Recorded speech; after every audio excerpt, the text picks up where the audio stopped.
What is going on, everybody? Welcome back into Brother Studios. Now, today in the studio, we're mainly focusing on a studio upgrade, more so a video content and a sound upgrade. Now, sound has been a struggling point for me for a while, and I probably went along with the hard road, as it were, instead of just upgrading to better equipment and things at the get-go.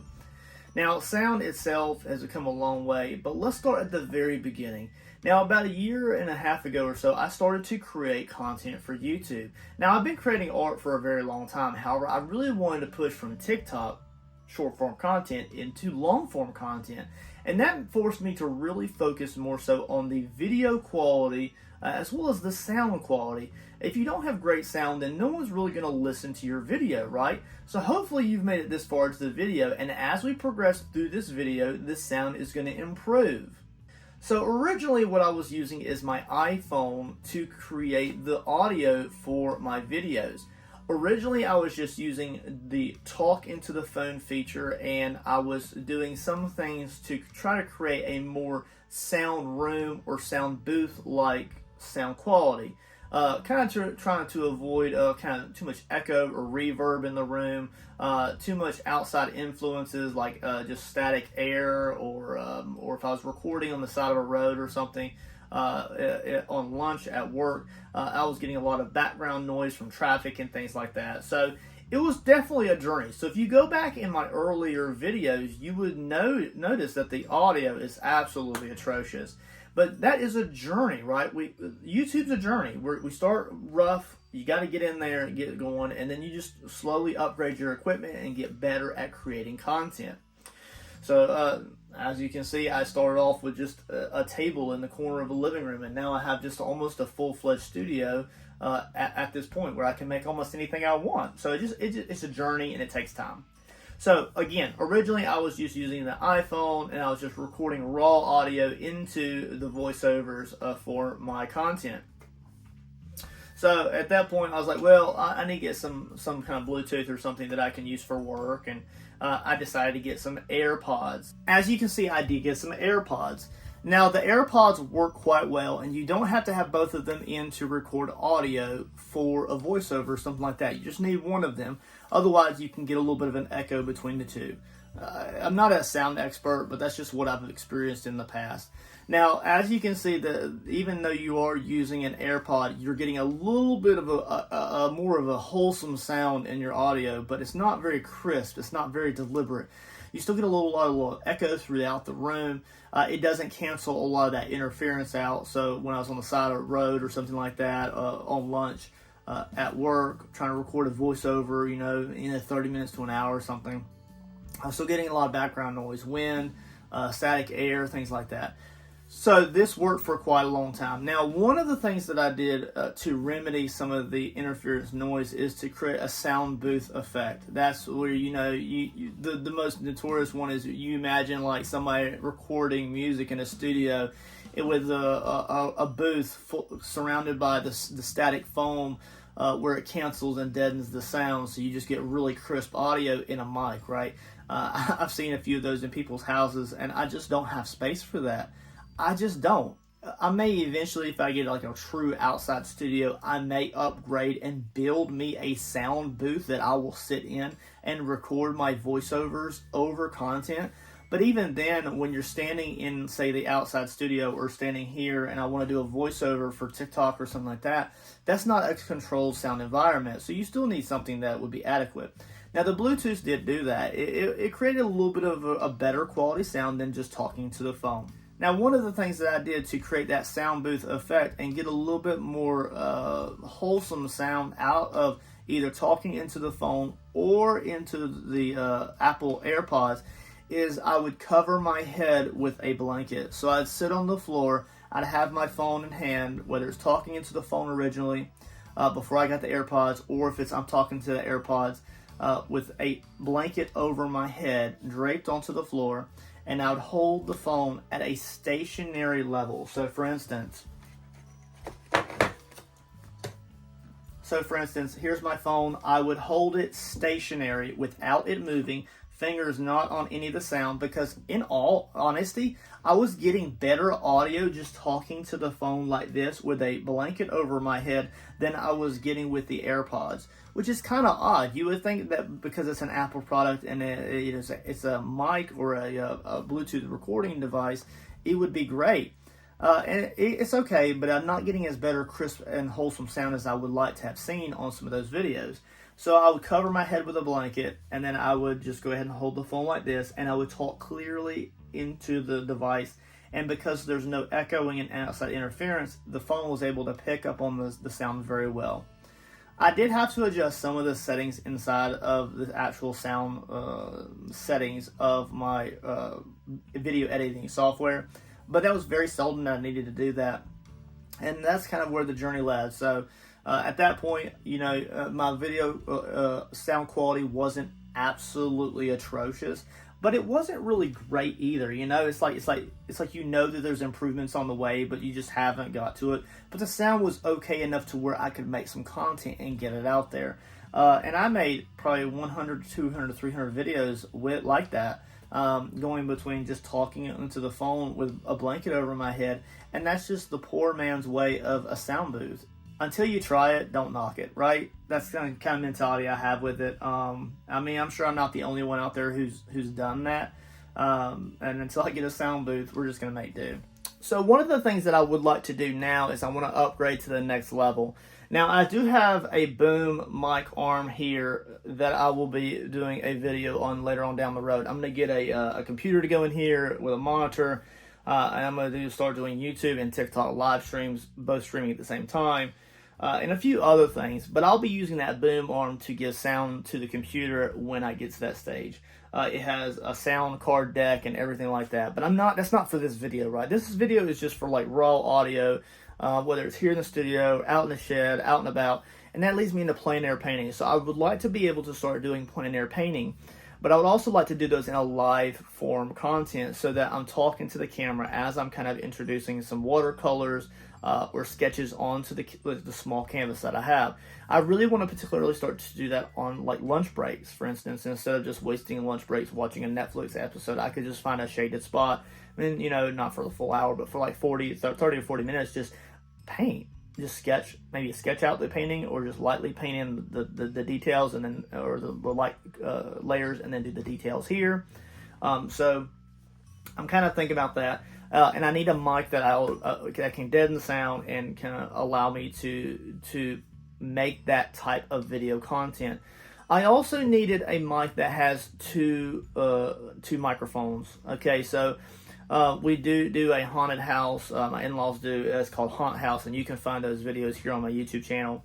And I need to be able to record either me or another person at the same time, and do like interviews and talk between the two of us and things like that. And I just needed something that I could do like two people at the same time, and have the audio going into the device crisply and nicely. And the Bluetooth the Apple Bluetooth just don't do that. It's just not adequate. Like I said, it takes in too many outside interferers, and it just doesn't cancel out sound the way it needs to. But it's great for what it is, right? Listening to music and things like that. And that entered me into actually looking for and buying a mic set. Now, they've come down in price so much. And the one that I particularly bought, and I know some people are like, golly, finally get to the content. But here's the actual product that I purchased. This is a wireless lavalier microphone. Okay, it's a 3-in-1. And technically speaking, in all transparency, I've already opened this and tried this out on a few videos. You can find me using this video in the Christmas candle diorama, as well as a few others, but that's the most notable one that I've used it here recently. So that'll be coming out in December of 2024. So this is a 3-in-1. I ordered this off of Amazon for like $20, you guys, like super duper cheap. And I'll probably like recommend this on TikTok as well. But it's absolutely great. So we're gonna do an unboxing here. I put it back in the box exactly the same way, and we're just gonna box it like it's just fresh. It has a few features: 3-in-1 wireless microphone, stable transmission, noise reduction. That's a big one. Noise reduction is a big one. Wide capabilities, plug and play. So you just plug it in your phone and then turn it on. one-click controls, which is pretty cool, and omnidirectional pick, so you can like pick how the sound sounds. But it's pretty cool. So let's go ahead and zoom in here without further ado. Let's go ahead and do just an unboxing here, and then we'll probably do like just a little sound check and things like that with this device. Now remember how it sounds right now with my Bluetooth, okay? So originally the video started off with me just talking into the mic. It probably got a lot of interference and outside noise. And now we are on the Apple AirPod, and then we were going to go, once we unbox this, then we'll transition over to this device. I want you to notate and see the change in the sound. Now just remember that none of these segments of audio have me with a blanket over my head in a sound booth scenario, right? Okay, again, we are using my Apple AirPods right now for the audio for the unboxing, okay? So just listen to the sound. I'm not going to do any editing in the actual sound software of LumaFusion, and that's what I use to do my video editing. It's very smooth. If you don't have LumaFusion, you should. It's really great. I'm not affiliated by them, so just be aware that I'm just vouching for a really great product. This is a wireless lavalier microphone, 3-in-1, and it shows just like a bare bones of what it is. I specifically went out of my way to get one that had 2 mics. It had the ability to plug into two different phones, because I had an older iPhone like 12 at the time when I ordered this, and then shortly after this, I got this, I upgraded to the 16 Pro. So right now, this video is actually being recorded in absolute full 4K. So this is the very first video that I'm releasing in absolute full 4K. Sometimes I record in like a 2K or a 3K and then upload it like that into a 4K, so it has that 4K little clip at the bottom, or that little icon. It just makes it more appealing to people, but although those videos are really clear and really great if you change your settings of the actual YouTube software. So if you want to see this on 4K, make sure you go in and change that, okay? I'm going to start including a little 4K little dialog box at the very bottom when the video begins to let you know that it's in absolute 4K the whole way. So this is the mic, and I also wanted to make sure that I had a mic that had a wind barrier sock over it. So that's very important, and you can change them out. We'll get to that in a moment. So we're going to go ahead and unbox this here. All right, so it has some instructions here.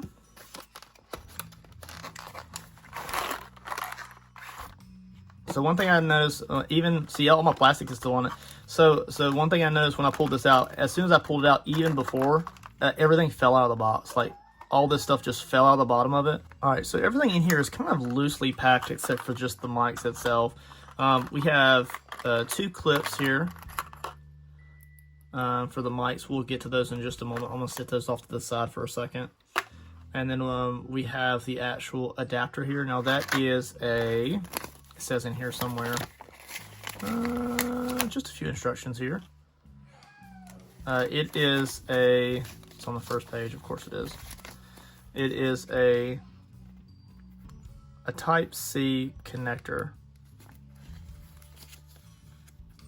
right? Nah, hold on a second. No, there it is. Packaging list. Yeah, it is a Type-C charging cable. Okay, and that's the same one that the new iPhones use. But that's just what things are going to now, you know. So it does have a Type-C charging cable that comes with it, and it does have a dual feed to that. So let me open that up, for instance. This way you can charge both of the mics at the same time off the same USB. So there's those. So you can plug both mics up at the exact same time. Lay that up there for a minute. We also have an adapter here. So it's a power adapter. And that allows you to go from say USB into a lightning cable, Type-C charging cable. Okay, maybe like to a computer or something. The instructions actually show it using a special tip. Plug the charging cable into the receiver Type-C port. Allows simultaneous charging of your iPhone while recording. So you can charge it through that cable into the actual mic receiver into the bottom of your phone, which is kind of handy.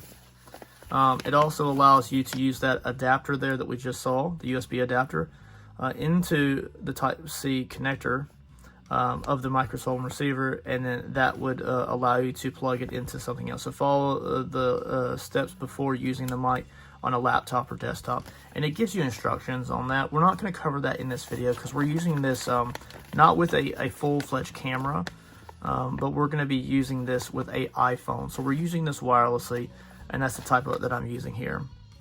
But we'll go ahead and set these instructions off to the side. You can look through these at your leisure. There is a little portion here that's actually beneficial, and I'll get to that in a minute. But most of it's just kind of bare bones. You kind of just run with the flow. So we have the actual receiver here, okay, and that would plug into, say, the bottom of a phone like that, just like that.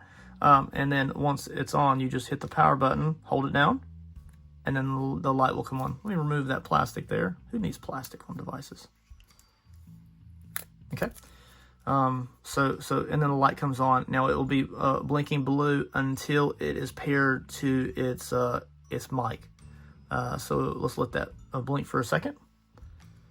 And then we'll pull some of the mics out here. Now it comes with two of them. Two of the little mics here. Pull the plastic off of one here. And if you hold the button down, power button right there, hold it down. It's going to turn it on. And then both of your lights will go green, showing that they're paired together, and then they can be used with the device. Now, one thing that you'll notice here is if you tap the button one time, it changes this light to a different status. Hit it again, and it changes it again. And then we hit it again, and it goes back to green. Okay? Now, the reason for that is, in your instructions here, and this is the only thing that I found really helpful in the instructions, other than just common sense, is right here. Okay, so it shows right here. Amplifier mode, press the 7 receiver power button once. Navy blue light is always on, and that just means amplifier mode. Sound card camera mode is bright blue, and then mobile devices mode is actually light green or green. So we'll mainly use this always on green. I've tested between the two, and I honestly couldn't tell much of a difference between the audio of all three, but I'll just use mobile devices because when you boot it up, that's the first one it goes to. We'll just run with that. Instructions off to the side again. So now we have these two linked together, right? So what I'm going to do now is just show you real quick.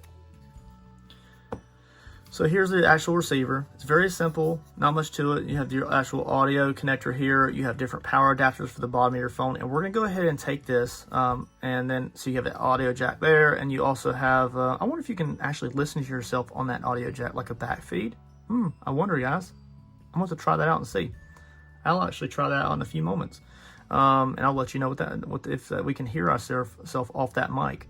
And then, of course, you have the actual charging connector there. You need to make sure you charge them up, because, especially if, like, I'm going to go out and do plan art painting. I want to make sure that they're charged. But the good thing about that is, like, I can just switch the mic out for the next mic if it goes dead or something. But the problem with that is you won't know that the audio is dead until, it just dies, and then the audio quality starts to deteriorate. So I'm going to go ahead and take this now, and I'm going to plug it into this phone, and we're going to switch from AirPods over to this mic here. Okay, so we are now on the mic. Now, I am holding it right now, okay? So just be aware that it comes with some clips here, right? So it has some clips, and it has like a T-post here, and you just slide the clip on that way. Now, I would recommend that you face the outside alligator clip mouth the way that you are. So I'm right-handed. I want to make sure that I'm able to hold the clip in my right hand as I attach it to my shirt. And it just makes it easier to use it with one hand out in the field. So we're just going to slide that in. It holds it by pressure. No big deal. And you can push that all the way up depending on how much attachment you want to have. It just pressures itself. It's not going anywhere. Now, you're going to notice here you got a little bit of distortion when I was messing with that. Now I'm going to go ahead and click it a few times.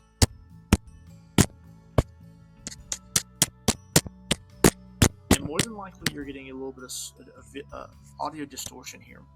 I'm just going to hold it with 2 fingers, and I'm not going to move around anymore. And you're going to see that the audio is going to be actually a lot smoother here.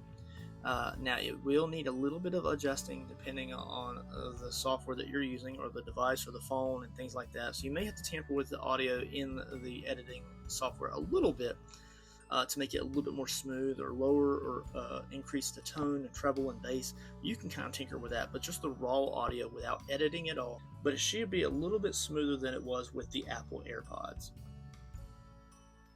Alright, so what we're going to do now is I'm going to switch out the actual sock itself, but let's do it on the one that is not being used currently. So what I'm going to do is I'm going to actually take this and I'm going to clip it on my shirt the proper way. And what I want to do is I want to make sure that the clip itself is not going to be hit a lot, but I also want to make sure that the mic is not just right up against my mouth, right? So if like I move it closer to my mouth, and I'm going to move it closer, testing, testing, testing, testing, testing, testing, testing. It's going to get a lot louder and it's going to get a lot more distorted, and you're going to get a lot more power from the audio that goes in the device, right? So I would recommend at least holding about 4 or 5 inches away from your mouth. And then of course it should be able to pick you up from there. So I would not necessarily like to see this on the collar. I'd like to see it on my like buttons of my like button up shirt or something like that. But this is something you have to tinker with the device that you have with where you're recording. So I would recommend you run a bunch of sound checks with different audios and different distances and different amplitudes on the settings. So the light might change when you do different settings. So try that out. And then we'll talk about the actual sock in just a moment. So let's go ahead and clip this on my shirt right now.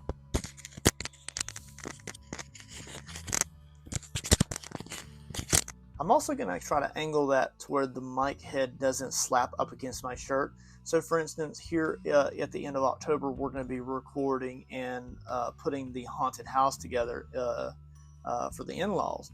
And I want to make sure that as we're moving around a whole lot, that the mic isn't continuously hitting my shirt and creating distortions in the sound.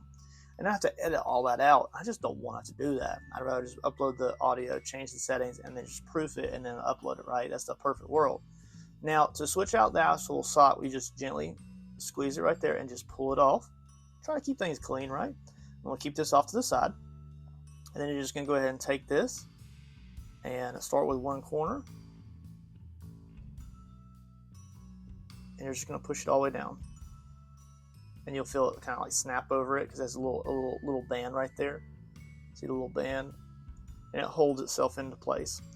And now there's your sock. Now I'll be honest with you guys, anytime that I am going to be using this outside the house, it will have the sock on it. But when I'm inside the studio, I'll just be using the little mic sock, right, for indoors. So just be aware that I have 2 of these, and I won't be using 2 of them at the same time all the time. So generally what I'll do is I'll be honest, guys, Lavalier, you got to do better. I needed a little like a pouch or something, or like a little plastic open box or something that these can just, they don't have like slots that they slide into like the plastic, but they need to be something that I can just sit them in, and I can just pick up the little fiber pouch or whatever it is, little zip bag or something, and then I can just put that in a bag to take with me. So this is not an expensive setup at all. It's really cheap compared to what I'm going to get out of it. However, it needed something to put it in. So I've just been like literally putting it in a plastic baggie and carrying the plastic bag around with me. It works. I mean, I might get something a little bit better later on down the road, but for now it works out quite well. I do a plastic baggie or something like that because it keeps it dry regardless of where I am.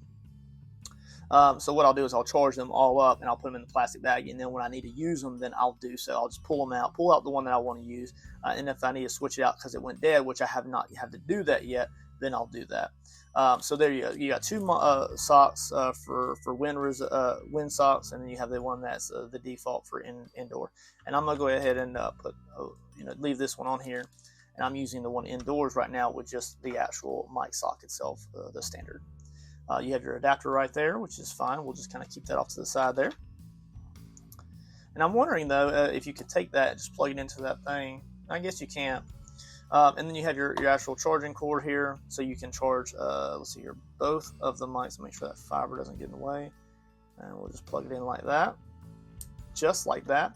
and you would have both of the mics charging at the exact same time off the USB. Very important. Let's go ahead, and I'm going to also make this one the same way, so I'll be able to handle this with my right hand. We're going to go ahead and slide that into position. There we go. And those will stay on there forever. I'll never take those off unless I really want to really change things up a bit.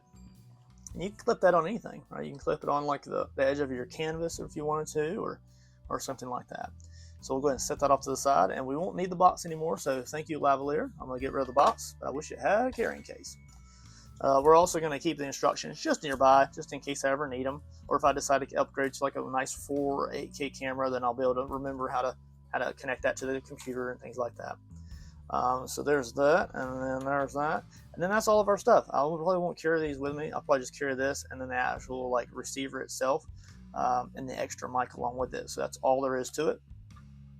We're going to go ahead and switch over to this mic here, and let's just go ahead and click it, and we're going to turn it on. Hold the button down, and then it immediately connects. Now I have 2 mics going. I don't know how that's going to distort the sound here, but let's go ahead and turn the other one off. I'm going to clip this one on me instead. Removing that mic there, and then I'm going to go ahead and turn that off. All right, hold it down, turns it off. Clip this one on myself. Try to angle it so that the head of the mic is away from my shirt. I'll go ahead and plug this one in now. Boop. And then there it is. So to finalize this video, what we'll do is we'll go ahead and step out into the workshop, and I'm going to do an outside video. We're about to start a big project out there, and we'll do a little bit of audio out there in the field, as it were, and then we will take it to the next stage. I might include that audio clip of me under the blanket later. Alright guys, so just be aware that when you do plug the phone jack for some headphones into the bottom where the charging port is, it's labeled in the diagram as phone jack headphone jack number 12, and it's right beside 6, which is your receiving charging port, and you can hear the feedback from your voice, which is pretty important.